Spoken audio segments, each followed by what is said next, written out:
تنظیم کے زیر اہتمام منعقد ہونے والے آج کے اس خوبصورت ایونٹ میں شامل تمام اس کے کارکنان کو، اس کے ذمہ داروں کو میں سب سے پہلے مبارکباد پیش کرنا چاہتا ہوں، خاص طور پر اس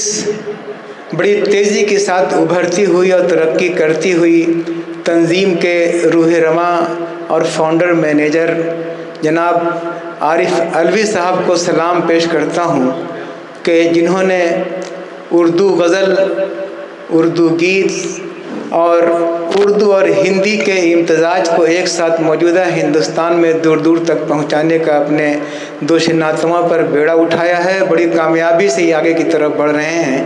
اس لیے میں ان کو مبارکباد پیش کرنا چاہتا ہوں۔ دوسرا ایک بہت اہم نام اس تنظیم کا ہے جس کو لینا بہت ضروری ہے ہمارے لیے، وہ دیش راج دیسائی صاحب ہیں، جنہوں نے اس پروگرام کا آغاز کیا تھا اپنی خوبصورت غزل سے۔ ظاہر ہے کہ اگر ان کو میں مبارکباد پیش نہ کروں تو میری صدارت میں کسی نہ کسی طرح کی کمی رہ جائے گی۔ اور اس کے علاوہ بہت ہی محترم نام جنہوں نے شروع سے آخر تک نظامت کے ذریعے، اپنے خوبصورت سنچالن کے ذریعے تمام شاعروں کو اور تمام سروتاؤں کو اپنے خوبصورت شبدوں کے جال میں پھنسا کے رکھا، باندھے رکھا، انہیں گرفتار کر کے رکھا، اور ان کے لیے یقین ان کے لیے زوردار تالیاں بجائیے آپ۔ اس لیے کہ کسی بھی پروگرام کا ناظم، کسی بھی جلسے کا سنچالک اس ماں کی طرح ہوتا ہے جو خود تو بھوکا رہتا ہے لیکن وہ اپنے بچوں کو اپنے حق کا سارا کھانا دے دیتا ہے۔ تو میں ان تینوں شخصیات کو جو اس پورے نظام کو چلا رہے ہیں اور تمام احباب کو جوڑ رہے ہیں، میں ان کو مبارکباد پیش کرنا چاہتا ہوں۔ اگر اس موقع پر میں پریا سنگھ کو مبارکباد نہ دوں، جن کا آج یوم پیدائش ہے، برتھ ڈے ہے، جن کے نام کا کیک ہم نے کھایا ہے، آپ لوگ پریا سنگھ کے لیے زوردار تالیاں بجا کر